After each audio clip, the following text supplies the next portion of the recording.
Hello everyone, my name still remains Okpe Oluwa Oni. How we all doing out there? Okay, so today I'm making the part 2 of the series how to become a successful realtor. So I talked about the part 1 and I mentioned some couple of things that we need to do.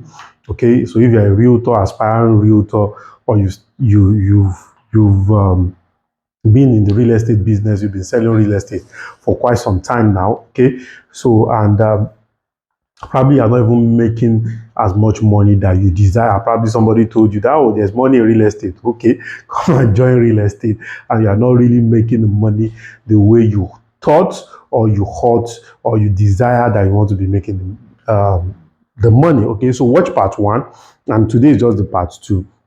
And in part 1, I talked about some of the fundamental mind shifts that you really need to have. So today I'll start with the number 7 thing. I've talked about 6 things already. The 6th thing I mentioned is you need to have positive attitude and positive self-talk. You need to talk to yourself continuously about the fact that you can make it and you deserve you deserve to make the money that you are making, because that is very, very, very important. You know, I often share when I'm talking about and which I'm still going to do today, when I'm talking about our ability to close sales. I said, see, you need to be able, your ability to close sales, you must be confident enough to be able to receive the money.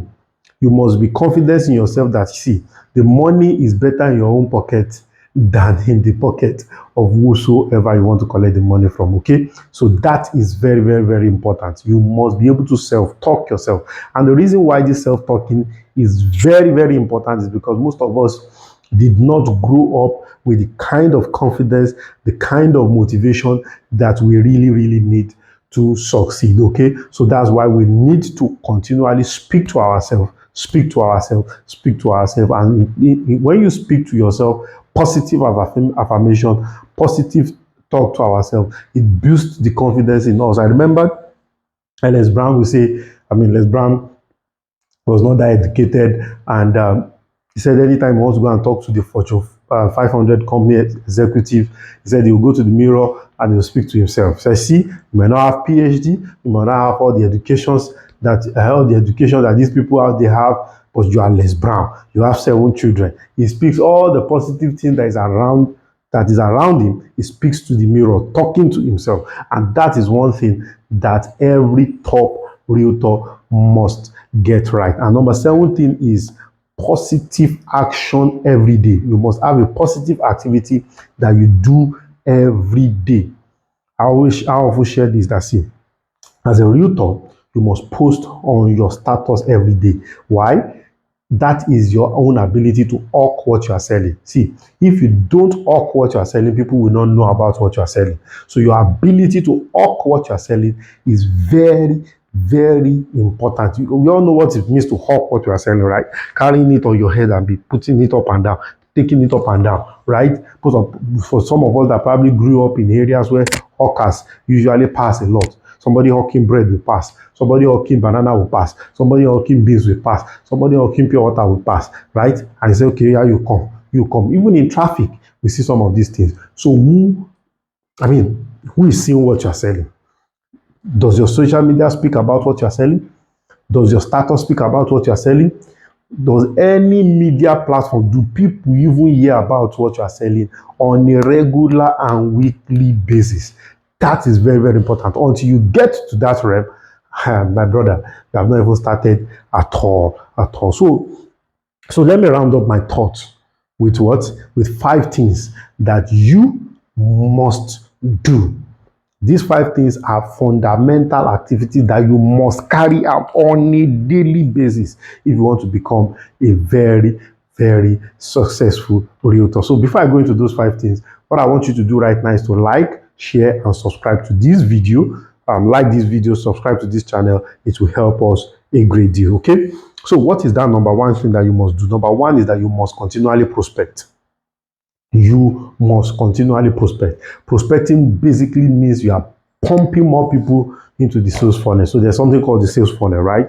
A typical funnel is usually bigger at the topmost part. So your sales funnel is basically talking about all the people that have shown interest, that you have shown interest, you have spoken to about what you are selling. They can either buy, or that means they have the financial capacity to buy, and or they have shown interest. That means the willingness to buy is there, or they don't have the financial capacity, or the willingness to buy is not there. So you need to be able to categorize them, and that must be on a daily basis. So ask yourself right now, as you're watching this visual, as a realtor, have I added one person to my sales funnel? Have I recruited, have I prospect one person? Has one person news, has anybody heard about what I'm doing today at all? And you have to continually do this so that you continually what?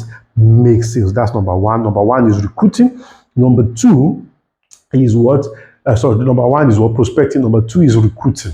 You need to add more people in your team. You see, there's limit to the number of people that you know, and that can be one of the greatest obstacle and ordeal that you will cross in real estate. Okay, there are times that your nail sales is actually what buried into the next person that is beside you. You might not know them. There might be the link. There might be the gatekeepers. There are gate men out there that has the link to their organs. There are drivers out there that has the link to their organs, right?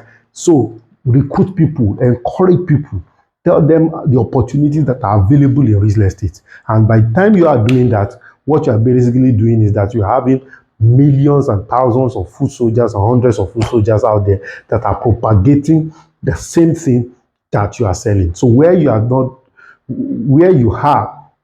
right now, you are limited because you are not God. You can't be in different places at the same time. But your ability to recruit people makes your presence to even be where you have never been. People will be talking about you in rooms that you have never entered before. And that is very, very, very important, because you just, all of a sudden, somebody will just pick a call and call you and say, okay, are you Mr. Polu? Okay, we're just talking about you, and I was told that you are the go-to person for this training, you are go-to person for this property. I need a property here, I need a property there, because you have recruited somebody that is speaking about what you are doing. And that is very, very, very, very important. That is very, very important. Okay. Number three thing is you must continually do follow-up.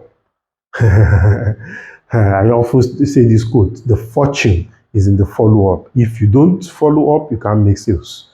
If you don't follow up, you cannot make sales, because people often don't take their decision. They are still thinking about it.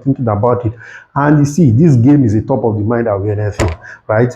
If you don't follow up, something else will take that money. A car can come up and say, oh, I like this car, let me just buy this car. And because you are selling real estate is not typically something that they can see on a daily basis. For instance, now, you want to sell a piece of property to somebody and the person is already thinking of buying a red Camry. And the person is going out every day seeing red Camry, but the person is not seeing the property that you want to sell to the person every day. So your follow-up is going to bring them back to the top of the mind awareness. And that is very, very important. You want to be on top of their mind. Of course, not becoming a nuisance to them, right? You need to understand that you are not becoming a nuisance to them. Basically, what you are doing is to just keep reminding them, tell them about the benefit, inviting them for site inspection, which is the next thing that you need to continually do. Number one, you yourself as a realtor must know the site, the product that you are selling. And the next thing is that you must continually take your prospects to site. See, book site inspection, book site inspection, book site inspection. You see, if a site is good location, good title, everything about it, all you just need to do is to take the right customer there, and the sales is as good as closing. And that is the last thing, which is number 5. You must close sales. So what is close sales? Ability to ask for them to pay. That is closing.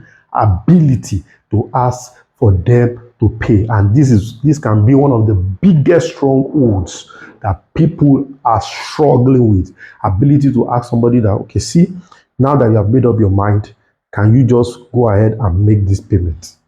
Now that you have made up your mind, can you just go ahead and make this deposit?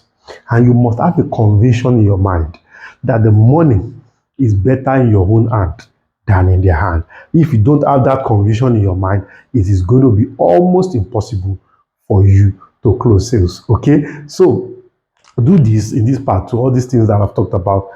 Practice them. Continuous practice is very, very important so that it can build your muscle memory. And so we'll come back and for part 3, where we're going to be talking about something new. Okay, so my name still remains Okwe Oluwa Oni. Do well to like, share, and subscribe to this channel.